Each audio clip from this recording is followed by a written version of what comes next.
Le V1 fut la solution proposée par la Luftwaffe pour bombarder l'Angleterre. Efficace pour répandre la terreur, le V1 demeurait malgré tout vulnérable face à la DCA et aux avions de chasse.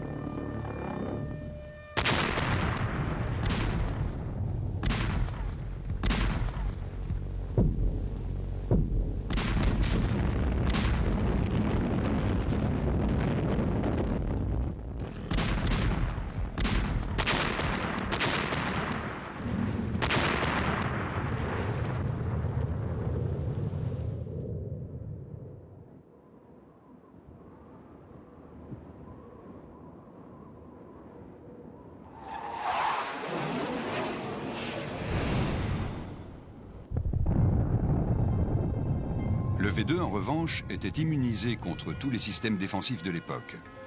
Frappant à plus de 3200 km/h pour semer la mort, sa création ouvre l'ère des missiles balistiques.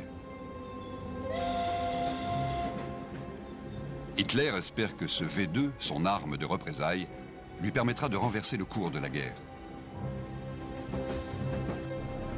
Près du village de Peenemünde, Walter Dornberger et son conseiller technique, Werner von Braun, supervise la mise au point et les essais du V2. Long de 14 mètres pour une masse au décollage de 13 tonnes, le V2 peut emporter près d'1 tonne d'explosifs dans un rayon de 240 km. En 1944, plus de 3200 de ces fusées s'abattent sur Londres et sur Anvers. Cette année-là, 5000 personnes sont tuées par des V2 dans toute l'Europe.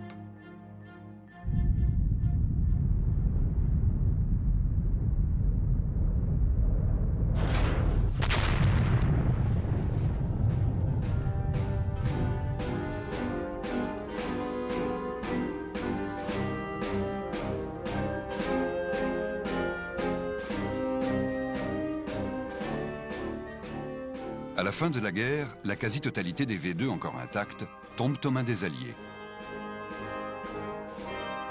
Von Braun et ses collègues se rendent aux Alliés. Mais les États-Unis ne sont pas les seuls à s'intéresser à Peenemünde. La plupart des V2 sont envoyés au centre d'essai de White Sands pour le lancement de l'opération Paperclip. C'est ici que les scientifiques qui ont inventé le V2 vont se mettre à travailler pour l'armée de terre américaine.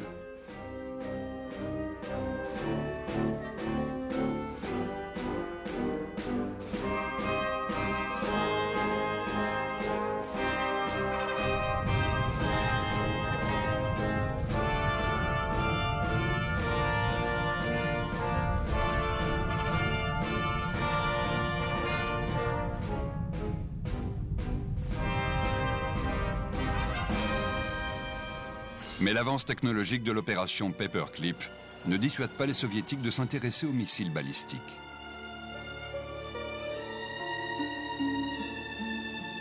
Staline découvre que les Allemands disposaient des plans de construction d'un engin longue portée censé atteindre les États-Unis.